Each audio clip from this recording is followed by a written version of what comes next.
Voilà, vous l'aurez compris, nous refermons la page spéciale AES. L'actualité, c'est aussi la CNAR, la Semaine nationale de la réconciliation qui a démarré ce dimanche. Et le lancement a été fait ce matin à Gao en présence de 2 membres du gouvernement et 2 ministres nigériens et burkinabés. Pour cette édition, l'accent est mis sur la solidarité et l'unité nationale autour des victimes des inondations dans l'espace AES. Un chèque géant de 100 millions de francs CFA a été remis pour soutenir les victimes des inondations lors de cette cérémonie de lancement. Depuis Gao, Agali Agissa, Youssouf Samake et Al-Hassan Hamadou. La salle de conférence du gouvernorat de Gao, ce lieu de grandes rencontres, a servi de cadre au lancement officiel de la 3e édition de la Semaine nationale de la réconciliation CNAR 2024. Une cérémonie qui a débuté par l'exécution des hymnes nationaux du Burkina Faso, du Niger et du Mali, suivi d'une lecture de Coran.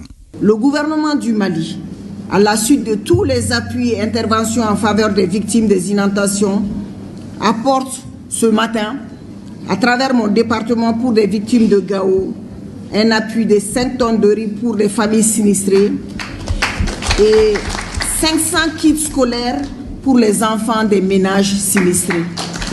Le thème retenu cette année est « Solidarité et unité nationale autour des victimes des inondations dans l'espace AES ». Il reflète la volonté des plus hautes autorités de transformer cette tragédie en une opportunité pour renforcer la solidarité nationale. La semaine qui vient d'être lancée à Gao se déroule à une période difficile où le Mali enregistre 374 cas d'inondation ayant causé des pertes en vies humaines et des dégâts matériels importants, a déclaré la ministre en charge du développement social. La région de Gao n'a pas échappé à ces catastrophes naturelles.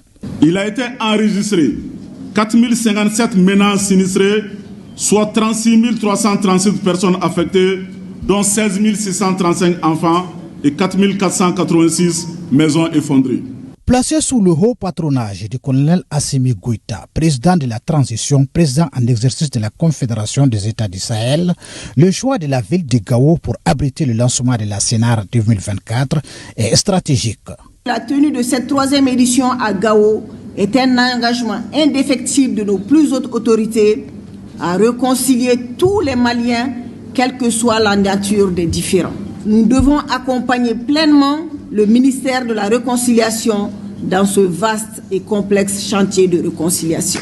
Je suis persuadé que les immenses efforts déployés par les autorités de la transition pour ramener la paix et la sécurité sur notre étendue du territoire national au-delà et surtout le territoire de la Confédération de l'AES seront couronnés de succès. Le ministre nigérien en charge de la gestion des catastrophes et son homologue burkinabé en charge de la réconciliation nationale ont fait le déplacement à Gao pour soutenir l'élan de solidarité des autorités maliennes. Le colonel Ismaël Ouagé, ministre de la réconciliation, de la paix et de la cohésion sociale, a pris part à cette cérémonie durant laquelle un chèque géant de 100 millions de francs CFA a été remis au gouverneur